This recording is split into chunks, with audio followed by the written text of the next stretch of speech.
Ok,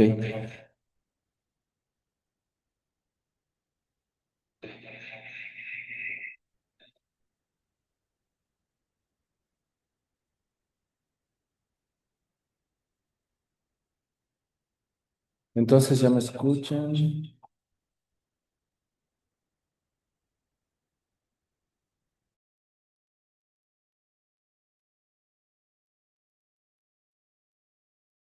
Ahí está. Ahora sí ya estamos conectados. Muy bien. Bueno, pues buenos días. Ustedes disculpen estos 3 minutos de retraso, pero como vieron en los enlaces a través de los grupos de WhatsApp, agendamos estas sesiones ya para cada lunes a las 7 de la mañana. Sin embargo, creo que vamos a tener que hacer algunas pequeñas modificaciones, como por ejemplo poner en la plataforma de Zoom programarla 15 minutos antes y terminarla 15 minutos después en el entendido de que la sesión es de 7 a 8, pero para que pues tengan 15 minutos la audiencia en lo que se va conectando, etcétera. Entonces es la primera vez que lo hago de esta forma y me disculpo por estos 3 minutos de retraso. Y bueno, empezando, hoy es 19 de enero del 2026. Vamos a presentar nuestra sesión clínica neuropatológica institucional de cada lunes y como siempre participan los residentes de neurocirugía. El día de hoy va a participar la doctora Nelmi Lourdes Pérez Elizondo, residente de cuarto año de neurocirugía de este Centro Médico Nacional Siglo XXI, Hospital de Especialidades, y el doctor Luis Manuel Torres Manrique, residente de cuarto año de neurocirugía del Hospital Bicentenario Iste Tultitlán. El doctor Cristian Flores Ruiz, también residente de este hospital, se encuentra en periodo vacacional. Y, y todo esto es en el marco de pues, nuestro Instituto Mexicano de Seguro Social, nuestra Facultad de Medicina de la UNAM, quien avala el curso de neurocirugía y anatomía patológica, la especialidad, y gracias al apoyo de la Secretaría de Ciencia a través del Sistema Nacional de Investigadores. Muy bien, vamos a presentarle en este caso datos clínicos, neuropatología, revisión del tema, algunos artículos de revisión muy particulares y al final espero tengamos algunos minutos para hacer comentarios. Empezamos con los datos clínicos y radiológicos por parte de la doctora Nelmi Lourdes Pérez Elizondo. Hola, buenos días. Vamos a empezar con los datos clínicos. Tenemos un hombre de 53 años de edad, sin antecedentes de importancia para el padecimiento actual. Y él inicia hace 6 meses, previo al ingreso con nosotros, con presencia de cefalea opresiva izquierda con irradiación holocraniana de una intensidad severa de 8 de 10. 2 meses después de estos episodios de cefalea, presenta episodios de desorientación e inestabilidad de la marcha. Y no es hasta 10 días previos a su ingreso cuando sufre una caída desde su propio plano de sustentación y dado a este incidente se le valora y se le hacen estudios pues de diagnóstico. Niega pérdida del estado de alerta, crisis convulsivas o cualquier otro síntoma relacionado. A la exploración física encontramos un hombre con edad aparente.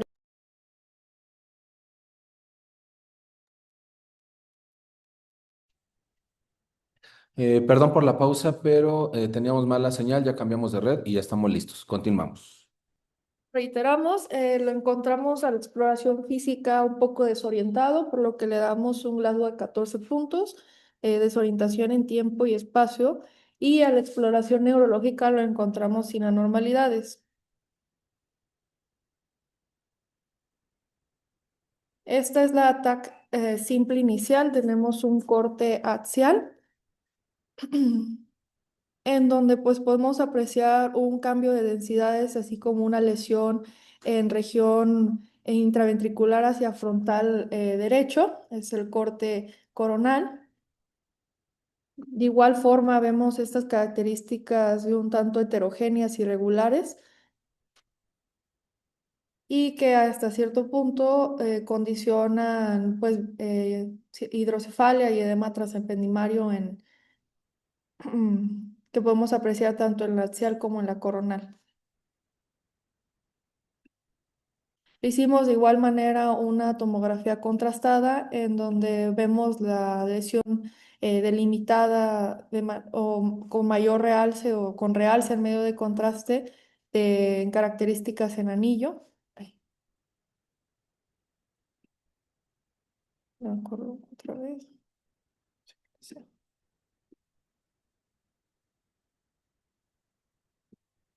Ok, vemos de nuevamente el corte axial en donde vemos pues un realce heterogéneo en esta región intraventricular más hacia el lado del asta frontal, el lado lóbulo frontal derecho, con una región pues distinta al realce que se ve en su circunscrito y que de igual forma vemos en el corte coronal y en el corte sagital que pues condiciona desplazamiento de las estructuras adyacentes, así como la hidrocefalia que vimos de igual forma en la tomografía simple.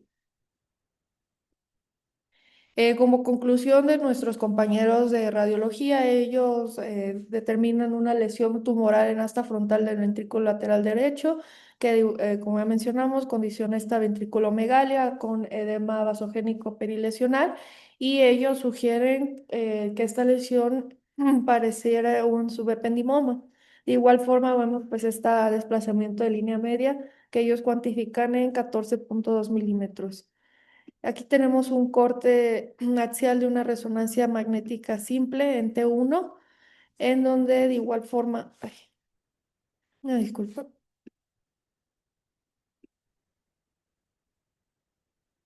Bueno, tenemos este corte axial en donde vemos hipointensidad en la región interventricular con este desplazamiento en el lóbulo frontal. Y que en el asta, perdón, en el corte coronal, de igual forma vemos que pues también invade como hasta cierto punto al lado contralateral.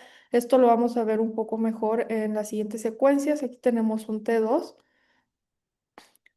en donde vemos esta hiperintensidad con un poco mayor de aumento en su interior. Vemos un flare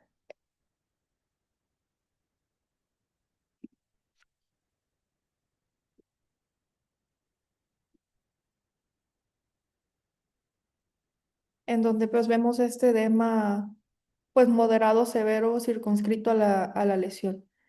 Y desafortunadamente, pues el paciente se movió durante el estudio, entonces no pudimos realizar, o bueno, tenemos pudimos rescatar pues esta imagen contrastada, en donde pues se ve igualmente este realce heterogéneo de de la lesión con una región hipointensa en su interior, que es la única que pudimos rescatar.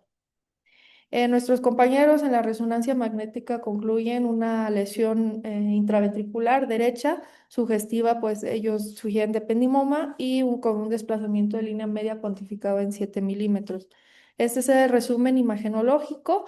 En arriba tenemos pues la tomografía simple, en donde vemos de inicio estas características de heterogéneas de la lesión. De igual forma, pues aquí no se ve tan delimitada como se ve un poco más en la tomografía contrastada y en la resonancia.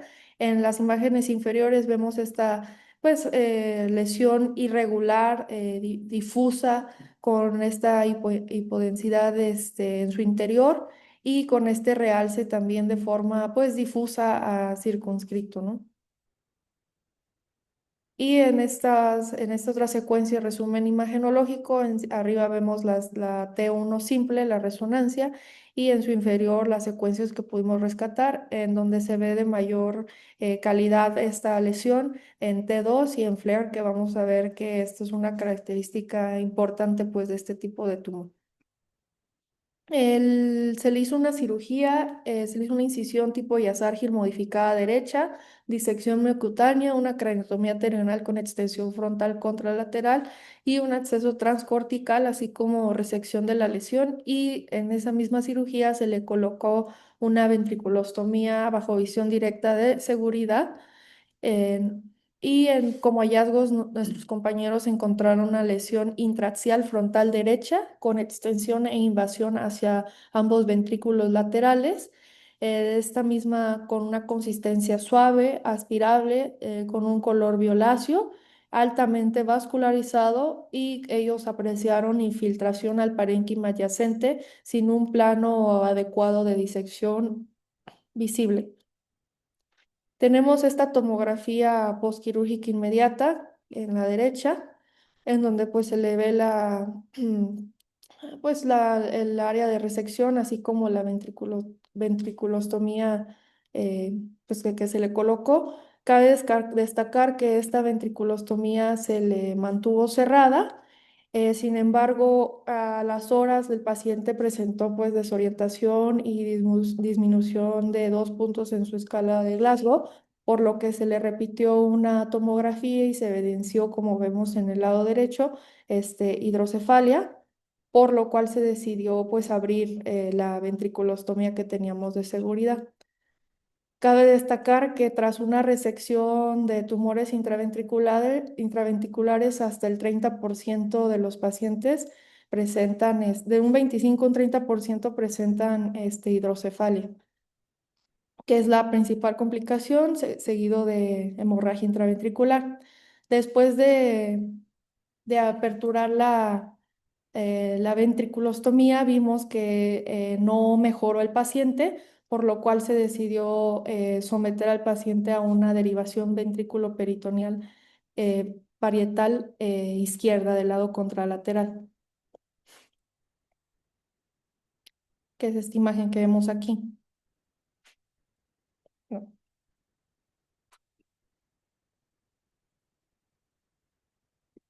Perdónenme. Ah, No, está bien. sí, es esta, en donde vemos pues que se le retiró la ventriculostomía de seguridad que se le había colocado y se le colocó la derivación del lado contralateral.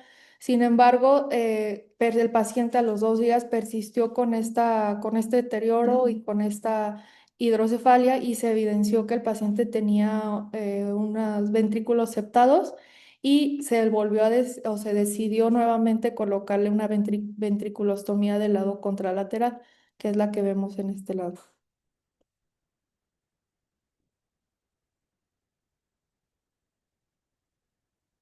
Perdónenme. Bien. Aquí abajo, si le ponemos aquí el cursor, teóricamente debería aparecer el...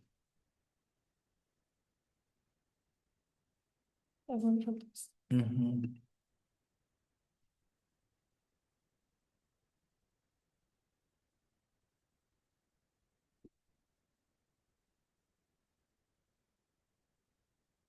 ¿Verdad? Yo creo que es como por Sí, los flores. Ahí está.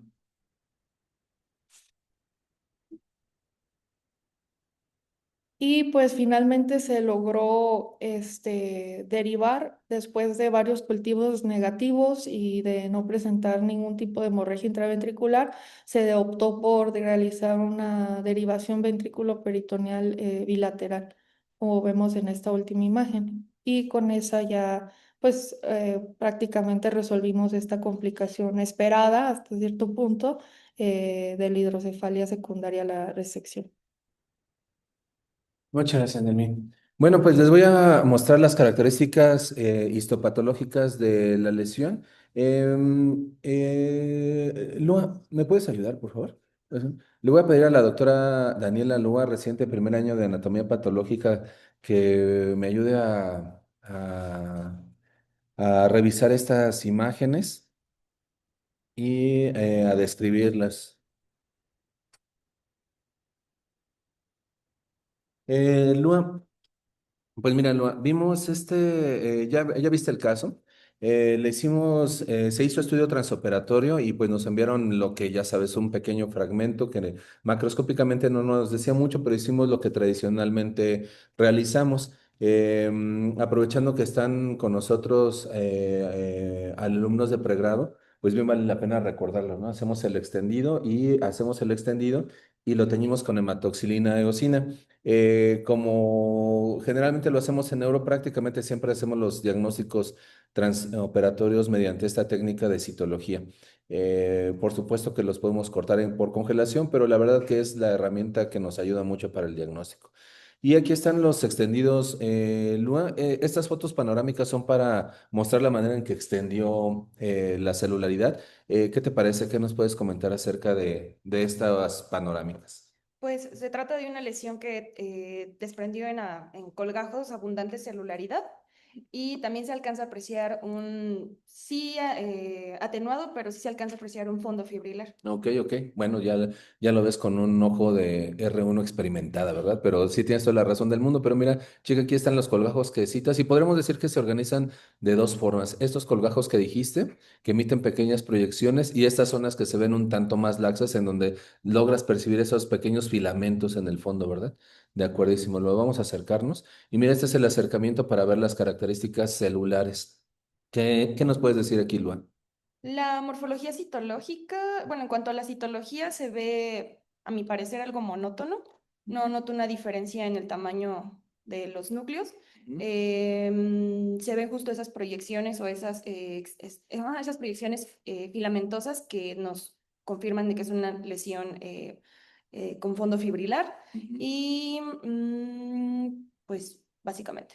Y míralo, a mí estos extendidos me encantan porque estas células neoplásicas tienen citoplasma moderado a amplio y después se ramifican, emiten estos procesos filamentosos que al entrecruzarse forman este fondo fibrilar, que vale la pena que recordemos que este fondo fibrilar es la huella de diferenciación glial, especialmente astrocítica, o como en este caso, ¿no? Y míralo, checa, por ejemplo, checa aquí esta celulita. Y checa esta celulita y esta celulita y esta celulita. Estas células tienen citoplasma moderado, son ovoideas con citoplasma moderado, el núcleo excéntrico, la cromatina tiene hipercromasia y emiten como una pancita, ¿no? Son células como panzudas. ¿Qué te parecen estas células? Bueno, es que mistocitos. Gemistocitos, sí, a mí también me recuerda, mira, esta célula está muy padre, esta no me parece gemistocítica, pero tiene esta forma con amplio citoplasma y después las prolongaciones citoplasmáticas filamentosas, ¿no? Pero sí, estas células tienen aspecto gemistocítico, de acuerdísimo. Y mira, a propósito de lo que tú decías, Lua, sobre la que no te parecía mucho la variación en la forma y el tamaño de los núcleos, en otros campos, mira, eran evidentes estos núcleos, Sí, que incluso parecen células desnudas. ¿qué te parecen? Exactamente, lo que te parecen. Sí, que la relación núcleo-citoplasma está aumentada a favor del núcleo. El núcleo es grande, Ujú, de bordes irregulares ujú. y justo no tienen citoplasma. Entonces, esto ya nos habla de un pleomorfismo inmoderado, más o menos. Sí, exacto. Eso, citológicamente solemos decirles núcleos desnudos porque no les vemos el citoplasma, ¿verdad? Pero fíjate que en neuro esta morfología como correlaciona lo que uno espera encontrar en el corte histológico son células con núcleos grandes, hasta como medio gigantes y con el pleomorfismo acentuado. Justamente mira aquí otro gemistocito. Ok, y mira, este es otro campo que me pareció muy particular. Hay fotos panorámicas y aquí está el acercamiento y en el acercamiento es donde me gustaría que hiciéramos una pequeña descripción o nos des tus comentarios. Luego, mira, por ejemplo, aquí y acá. Aquí, ¿qué forma tienen las células? ¿El fondo qué te parece? ¿Te hace pensar en algún patrón en particular o algún tipo de tumor? ¿Qué nos puedes decir? Sí, las células tienen una morfología fusiforme, Ujú. es decir, que están alargadas, Sí. su núcleo igual alargado. Ujú. El fondo me parece que si bien se conserva el fondo fibrilar, Ujú. pero también me parece que hay como un fondo, como áreas laxas Ujú. o incluso sin células y tanto sin este fondo fibrilar. Ujú. Entonces yo lo correlacionaría como con áreas tal vez mixoides, Ok. como que estas células están embebidas en Ujú. un fondo tal vez Ujú. mixoide. Sí, sí, sí. Y pues sí. De acuerdísimo, Lua. Fíjate que estoy de acuerdo con eso que dijiste sobre lo mixoide, estoy de acuerdo, no lo había pensado, pero fíjate que ahorita quiero hacer aquí énfasis en lo que tú dijiste, las células fusiformes, pero mira, vamos a ver estos procesos citoplasmáticos, sí, usados, pero muy, muy delgados. Y mira, lo quiero comparar con estos se ven un poco más gruesos, ¿no? ¿No te parecen? Así. Y mira, estos se ven finos, sumamente, sumamente delgados hasta como que parecen pelos, ¿no? Entonces aquí podríamos decir que aquí tiene un patrón piloide.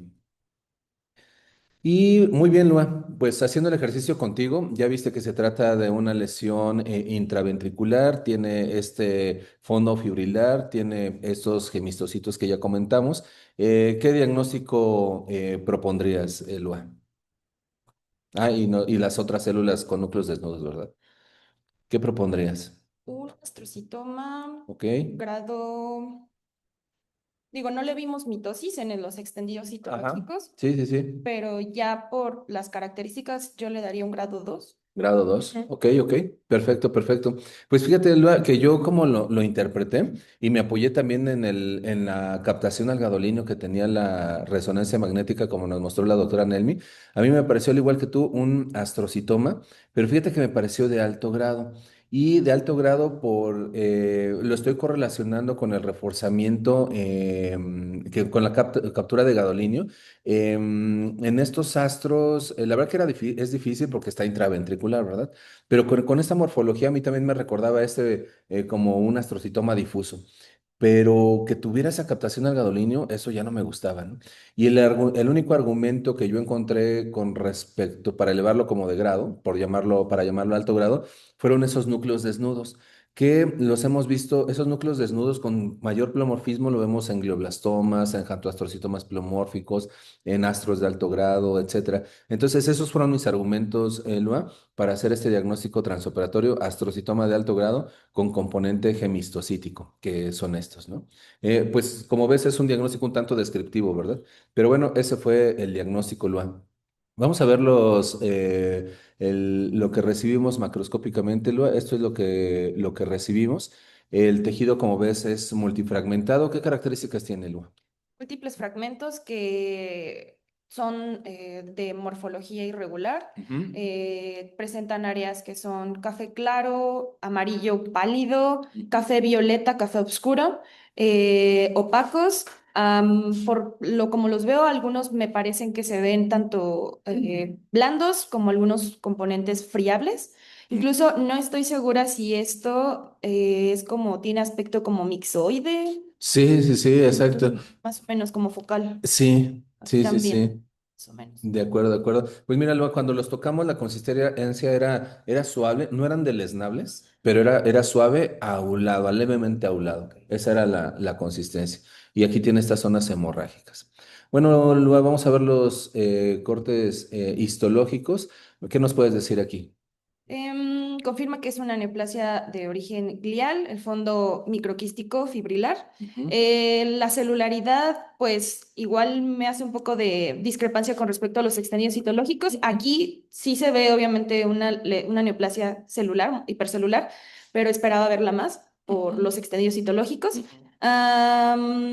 Allá en fotos, en acercamientos mayores, se alcanzan a ver células que justo resaltan porque tienen la morfología que nos recuerda a las células desnudas. Exacto, Núcleo, así es. relación núcleo-citoplasma aumentada a favor del núcleo, escaso citoplasma, el núcleo se ve hipercromático, irregular. Incluso esa célula, bueno, quiero pensar que es una y que está Ujú. binucleada. Sí, eso parece. Es como la que más resalta, pero, y creo que es esta, ¿no? Desde la Sí, exacto, panorámica. Ajá, exacto. entonces, eso es lo que como resalta sobre todo. De acuerdísimo, lo de acuerdo. Aquí entramos en estos campos, ya sabes, en la ambigüedad de la observación, ¿no? Me parece hipercelular, celularidad moderada, ahí tendríamos variaciones interobservador. Y mira en estos campos, ¿qué te parece, Lua? Me parece que bueno, se aprecian gemistocitos, pero también creo interpretar que tiene una disposición, las células emiten proyecciones de su citoplasma hacia estas estructuras que me recuerdan tal vez algún vasito. Son, ¿No exacto. son? Sí. Entonces, esto nos recuerda la disposición en rosetas, Pues no rosetas, pseudo Lua, rosetas. sino pseudorosetas, pero normalmente una pseudoroseta tiene fondo fibrilar a celular, aquí están como muy cercanas, pero ¿qué te parece si le decimos angiocéntrico, ¿no? O sea, tiene una exposición angiocéntrica en este campo, Lua. Como ves, traté de elegir todos los campos más representativos de la lesión. Aquí hay otro campo. ¿Aquí qué te parece? Esto sí tiene correlación, bueno, lo demás también, pero con los extendidos citológicos de las áreas que ejemplificaban células de tipo ausado Ujú, y que da como el aspecto dispuestas como en fascículos pequeños, ujú. células ausadas con núcleo alargado, hipercromático, el citoplasma eosinófilo y que conserva este fondo microquístico. De acuerdísimo, de acuerdísimo. Aquí yo creo que estaríamos de acuerdo más en decir hipercelular aquí, ¿verdad? De acuerdísimo. Y aquí, mira, Lua, ¿qué te parecen estos vasos? Este es otro campo.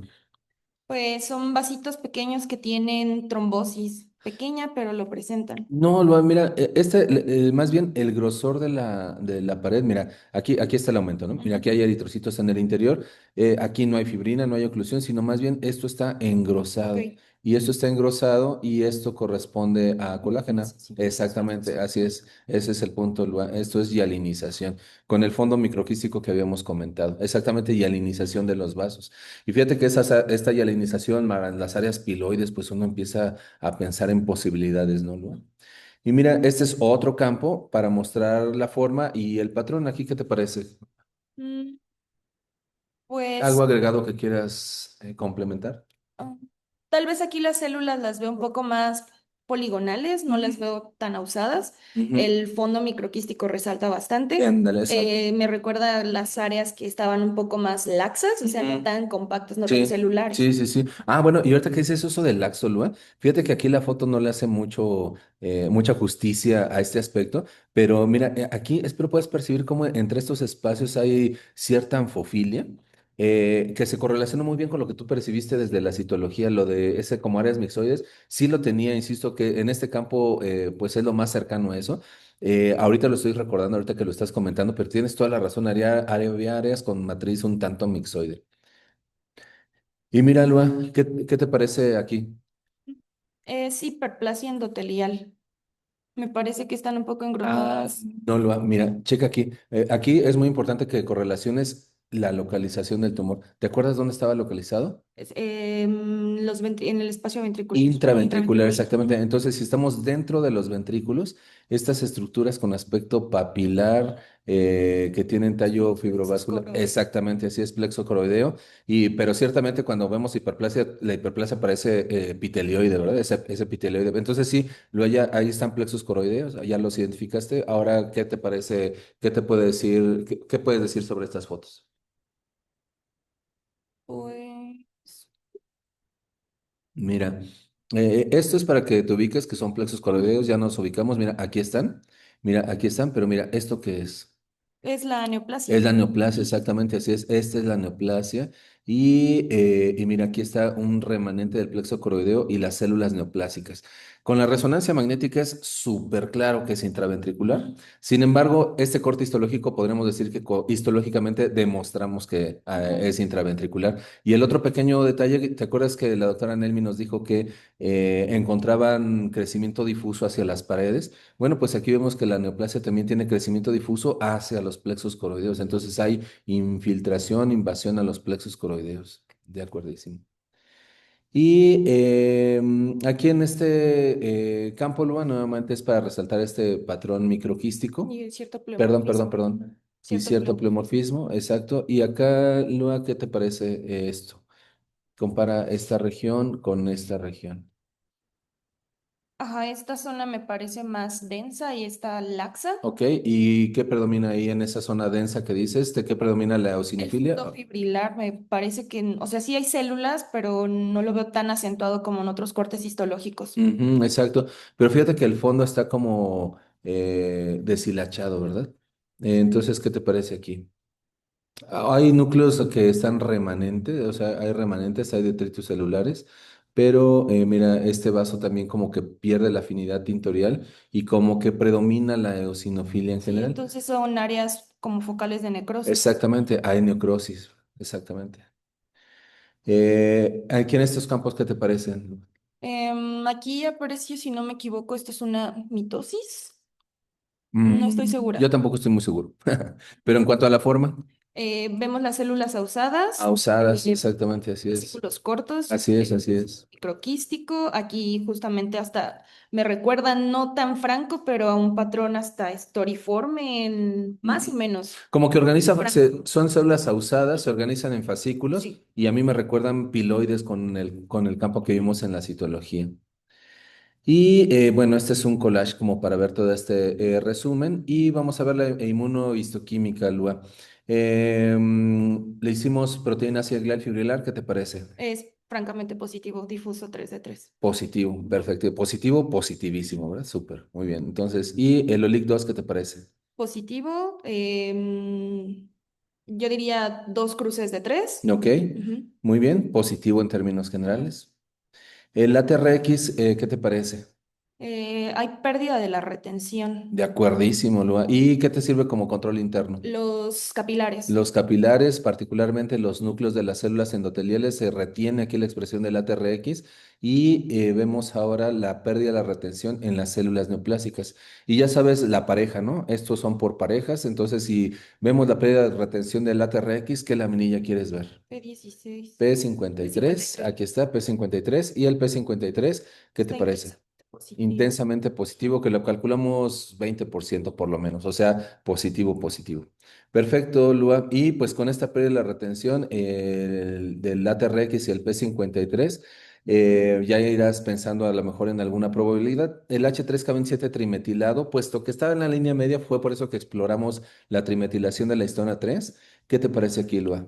Está conservado, o sea, no hay Está pérdida de retenida. la expresión. Exactamente, entonces la metilación, la trimetilación está conservada, eso ya elimina diagnósticos. ¿Verdad? Y el KI67, fíjate que lo calculamos en un 7% en términos generales, Lua. Bueno, y entonces ahora Lua es una neoplasia neoplásica glial, astrocítica, con la necrosis nos podríamos decir que es de alto grado, ¿no? Y la hipercelularidad del pleomorfismo. Y con el dúo pérdida de la de la retención de TRX P53 positivo, ¿qué buscarías o qué te preguntarías o qué indicarías, Lua?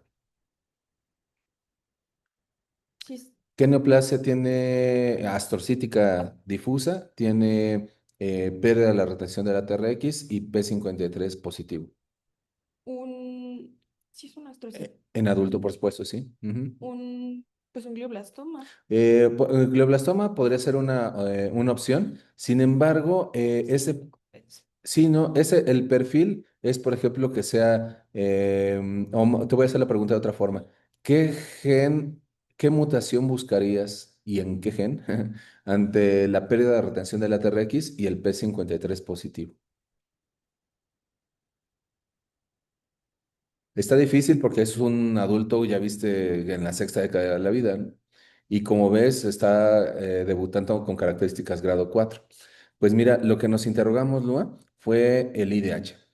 Entonces le hicimos IDH y el IDH le hicimos PCR y el PCR se encontró mutación en el codón en la R132H, que es lo más frecuente, en el exón 4. Entonces se identificó mutación del IDH. Qué particular, ¿verdad, Lu? Sí. Y bueno, pues ahora vamos a integrar toda la información, ¿no? Mira, se trata de un hombre de 53 años con cefalea holocraneal, desorientación, inestabilidad de la marcha y caída. Este cuadro, en términos generales, fue de 6 meses de evolución. La resonancia magnética muestra tumor ventricular en el asta frontal del lado derecho, extenso, con infiltración parcial a las paredes, infiltración al septum y mira cómo hace una sinequia hacia el ventrículo contralateral, muy particular.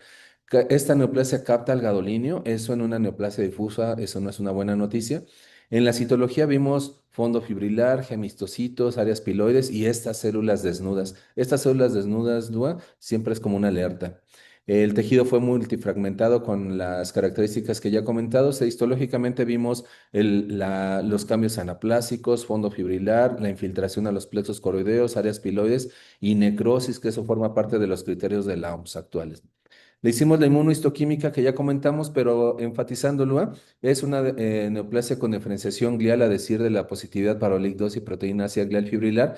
Y te voy a decir yo cómo lo razoné, Lua. Ver estos gemistocitos a mí como que siempre me orientan a pensar a un tumor, a un IDH mutado. En general, esa es la mecánica de mi pensamiento. Exploramos ATRX que tuvo pérdida de la retención y P53. Eso es inusual ante un tumor intraventricular.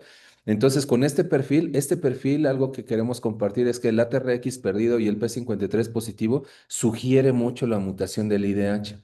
Y la manera en que nosotros lo exploramos fue por medio de PCR y se pudo identificar la mutación más común que es el R132H y con esto, Lua, diagnosticamos astrocitoma IDH mutado grado 4 intraventricular frontal derecho. Bueno, una cosa excepcional, Lua. Fue por eso que te desconcertaba un poco, ¿no? Pero bueno, Lua, pues eso, así integramos el diagnóstico y ahora Nelvi nos va a platicar y Manuel sobre características de esta particularidad. Muchas gracias, Lua. Sí.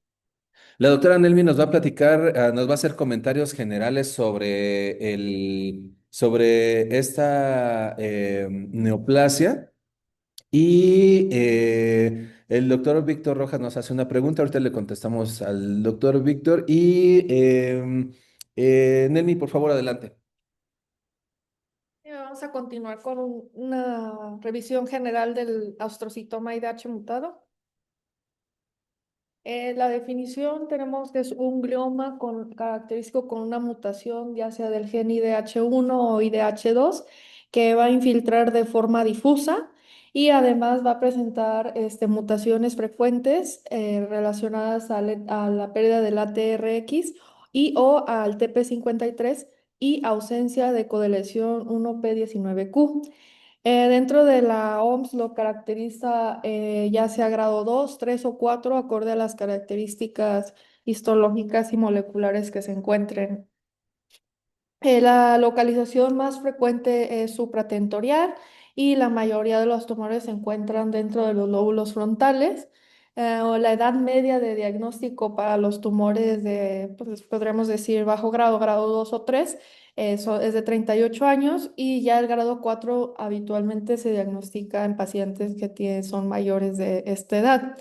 La clínica, lo más común es que se presenten crisis epilépticas o que sea que no tenga ningún síntoma y que sea un hallazgo incidental tras un traumatismo o por cefaleas persistentes. Si recuerdan, esto fue justo lo que pasó con el familiar.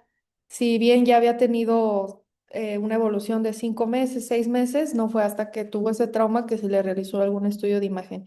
Y esto es porque este tumor se caracteriza bueno, los grados 2 o 3 por un crecimiento lento y esto hace que se compensen los mecanismos pues los mecanismos en general. Los criterios diagnósticos tenemos los esenciales, que pues tenemos para empezar que sí sea un glioma o que se infiltre de forma difusa. Y la segunda es que tenga una mutación, como ya dijimos, ya sea en el IDH1 o en el IDH2, y que tenga ya sea pérdida de la expresión nuclear del ATRX o esta mutación o que tenga exclusiones o esta de lesión de 1P19Q.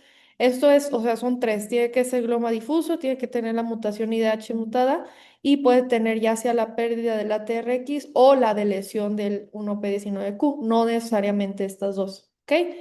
Y deseables, no necesariamente, no necesarios, son ya sea la mutación del TP53 o una expresión nuclear del P53 en más del 10% de las células tumorales que se identifiquen, que tenga un perfil de metilación característico de astrocitoma IDH mutado o que tenga esta diferenciación astrocítica característica, que si vemos, pues esto no es esencial, ¿no? Puede o no tenerlo. Dentro del estudio de gabinete, nada más recalcando o haciendo énfasis en la resonancia magnética, pues es el estudio ideal. Como vimos, habitualmente se muestra hipointensidad en T1 e hiperintensidad en T2. Y esto es muy importante, pues se hace algo que se llama mismatch en inglés o un signo de desajuste entre las secuencias de T2 y el FLAIR. Esto es característico pues de este tipo de tumores porque si recordamos el grado 2 o el grado 3 más el grado 2 no realzan con el medio de contraste. Entonces, esto es como lo característico de estas lesiones. Y pues nada más es como esta hiperintensidad que vemos en T2 y esta hiperintensidad en T2 se va a emparejar o hace este mismatch con la secuencia FLAIR. El realce colgadoninio es más característico ya sea de los grados 4 y algunos grado 3. Y este es el mismatch que les menciono. Este es un T2, en donde pues vemos esta hiperintensidad en el área de la lesión. Esta es una lesión frontal izquierda y el flare pues se hace esta característica de desajuste con esta secuencia, ¿no? En donde vemos una hipointensidad en su interior y esta misma hiperintensidad en esta misma región. Para poderlo caracterizar ya sea en grado 2, grado 3 o grado 4, tiene que tener ciertas características. Como ya mencionamos, pues son, como ya se mencionó en el estudio histopatológico, son células gliales fibrilares que están bien diferenciadas y que se infiltran difusamente al parénquima. La celularidad puede estar habitualmente en los grados leve o moderadamente aumentada, no muy marcada y es característica de una tipia nuclear, pero muy leve. Y hay que recordar o recordemos que en el grado 2 la actividad mitósica va a estar ausente o escasa. Y con este tipo de lesiones tenemos un espectro muy variado, pues los grado 2 pues, son de baja densidad celular, habitualmente son bien diferenciados y puede llegar hasta los del grado 4 que van a estar pues muy hipercelulares y altamente anaplásicos. Entonces tenemos todo este espectro, un espectro amplio de variabilidad. En el grado 3 ahí sí vamos a notar la mayor característica, pues las mismas características que les mencioné en el grado 2 pero aquí sí vamos a ver una actividad mitósica elevada o una actividad presente, así como características de anaplasia. Aquí cabe resaltar que la diferencia con el grado 4 va a ser que la proliferación microvascular y la necrosis va a estar ausente. O sea, el grado 3 solo se va a caracterizar por la mitosis y la anaplasia.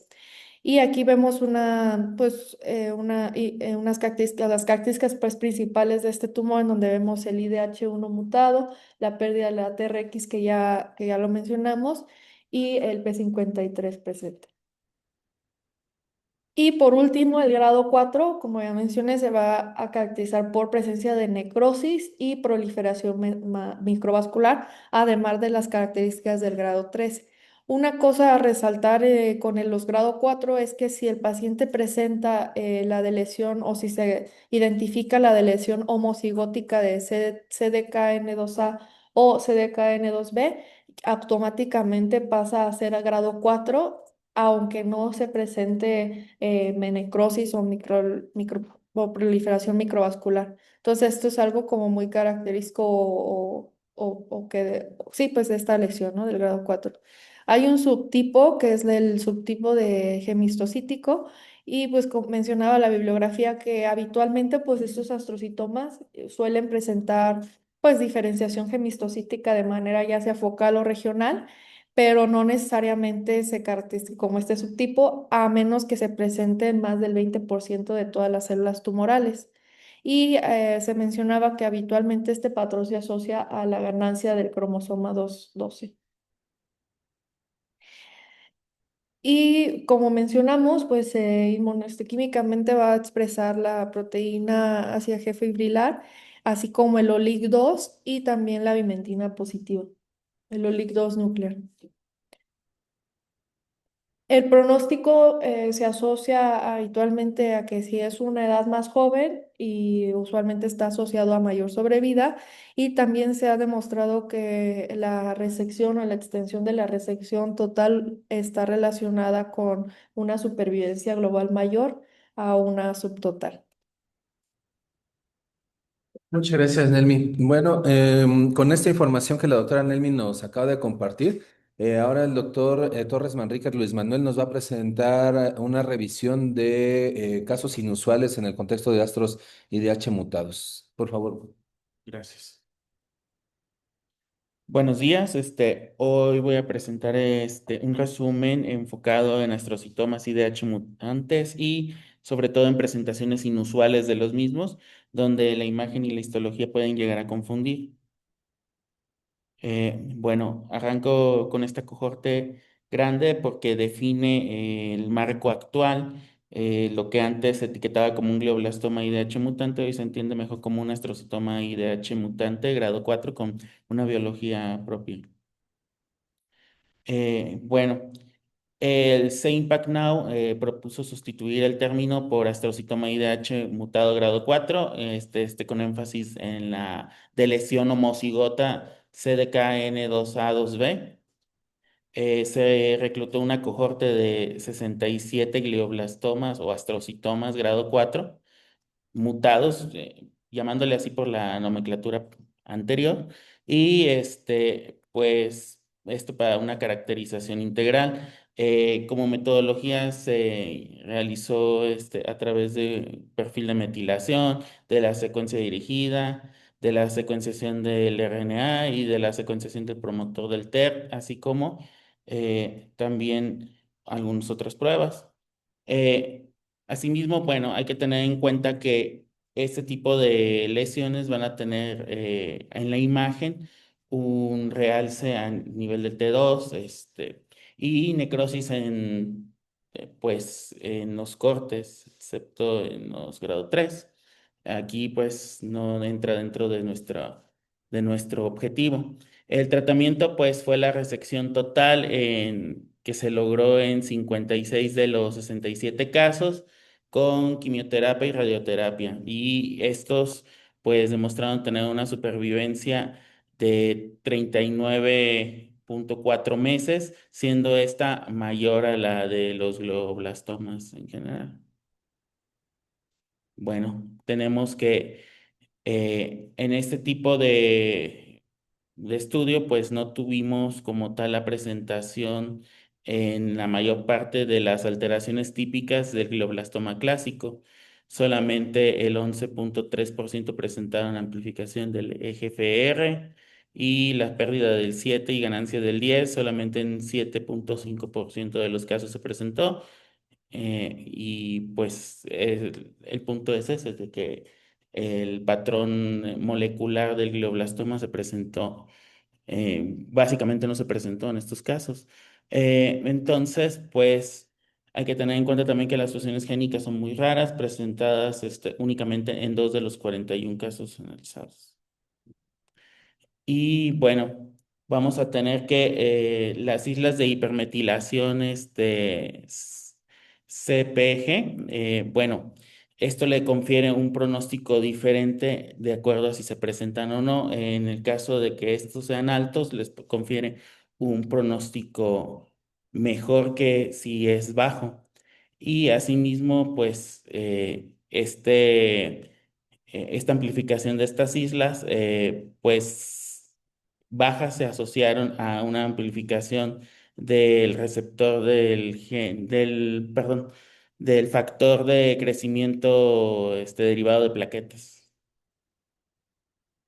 Y por consiguiente, pues hay otras vías que también presentan desregulación, como por ejemplo las vías de la tirosinquinasa en un 67,2%, y también hay alteraciones a nivel de la vía del retinoblastoma en un 65,7%, teniendo relación con la lesión homocigota CDKN2B. Y bueno, otro dato importante de esta cohorte es que la supervivencia, como ya había mencionado, es mejor que en un glioblastoma eh, IDH tipo salvaje, y pues que tanto la metilación de MGMT como las alteraciones previamente mencionadas normalmente estaban asociadas a a un mejor pronóstico, a excepción del TP53, el cual se relacionó con peor pronóstico y con una menor sobrevida, así como la de lesión homocigota CDKN2A2B. Y eso en este gráfico se puede apreciar como pues va a haber una sobrevida mayor en aquellos, aquí los llamaba todavía globliostomas IDH mutantes, porque pues el artículo es previo a esa nomenclatura, podemos ver cómo la supervivencia en los IDH mutantes es mayor que en los de tipo salvaje o wild type.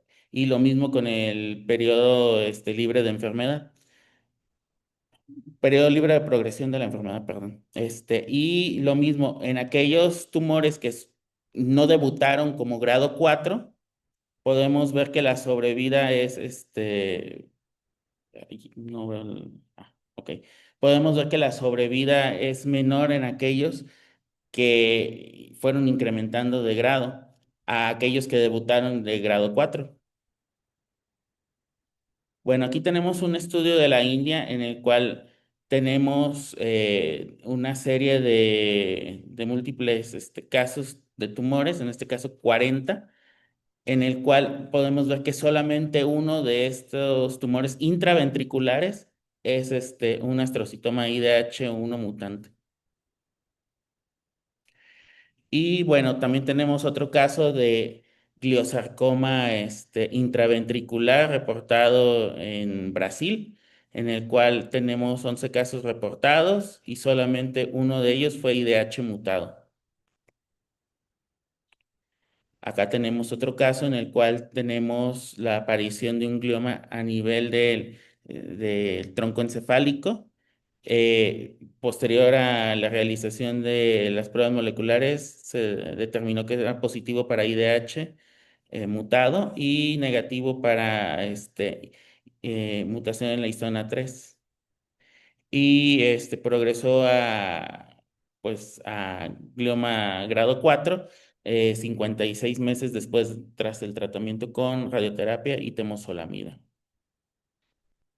Y bueno, tenemos este otro caso de Canadá en el cual un varón de 29 años con un astrocitoma anaplásico IDH mutado debutó a nivel del bulbo. Esto pues presentó una supervivencia junto con otros 15 casos de 56 meses aproximadamente, siendo esta también mayor a la de un glioblastoma en forma. Y bueno, dentro de las características que puede llegar a tener este tipo de patología, pues ya habíamos mencionado la mutación del IDH, así como también pues características de grado 4 como podemos observar en la imagen A. Y bueno, tenemos también otro caso en el cual hay astrocitomas IDH mutantes con componente primitivo. Estos, ¿cuál es la importancia de tenerlos en cuenta? Porque a pesar de tener pues, hay que tener en cuenta esto porque puede ser muy fácilmente confundible con una metástasis de un carcinoma. Entonces, eso se puede dilucidar a través de las pruebas de inmunohistoquímica, como la detección del TTF1. Como podemos observar en estas imágenes, la inmunopositividad.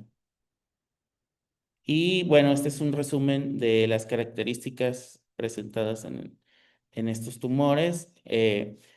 Como hay una mayor tasa de lesión homocigota en los astrocitomas IDH mutantes comparado con estos de componente primitivo.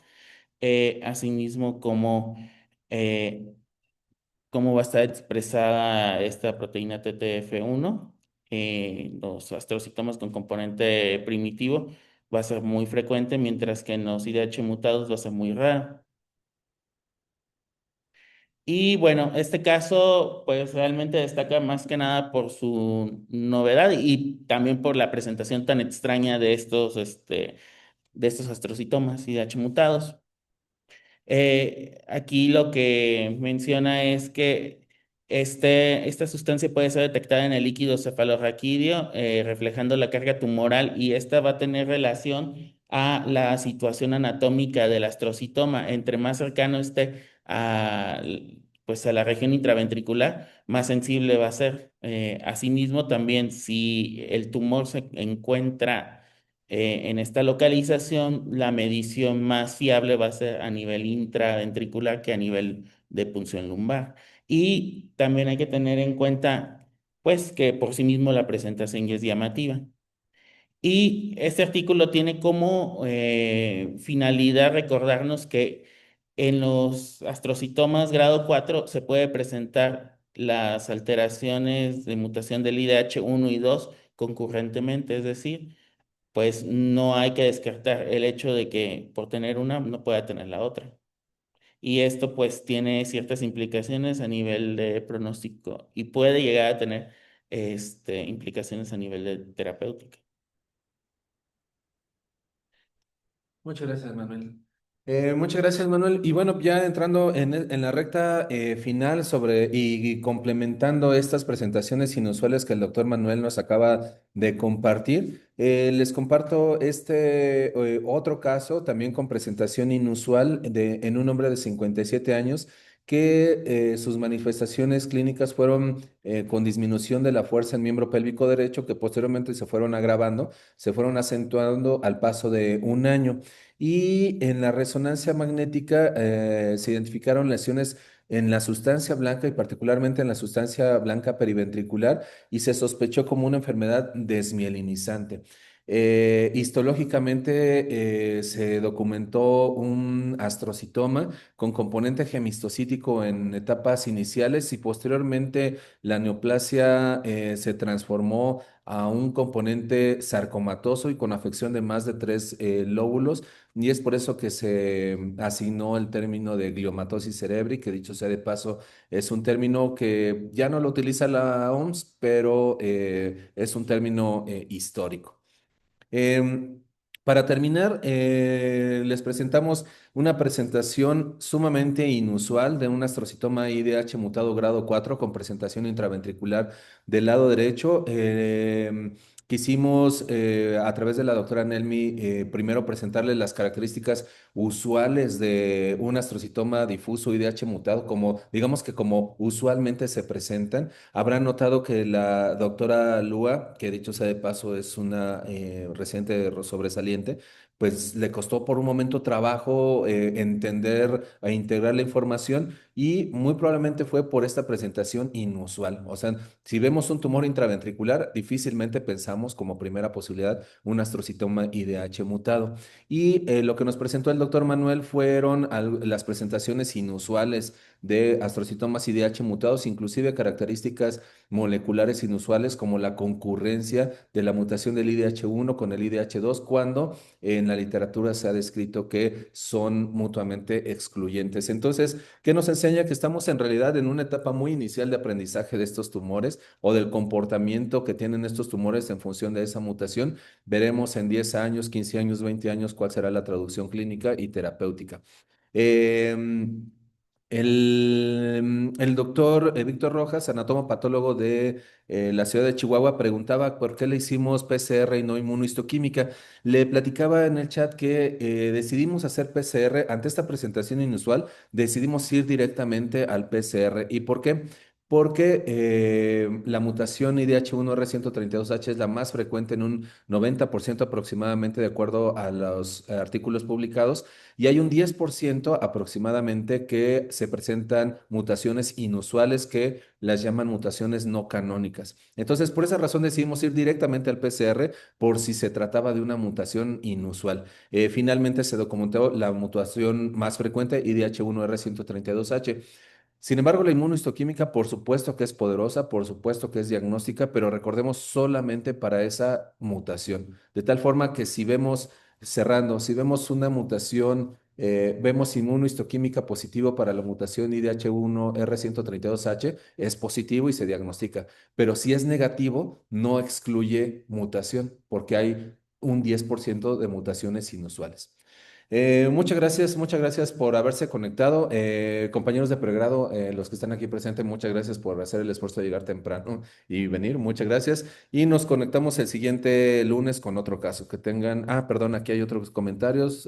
El doctor Víctor Rojas, gracias. Muy bien. Que tengan buen inicio de semana.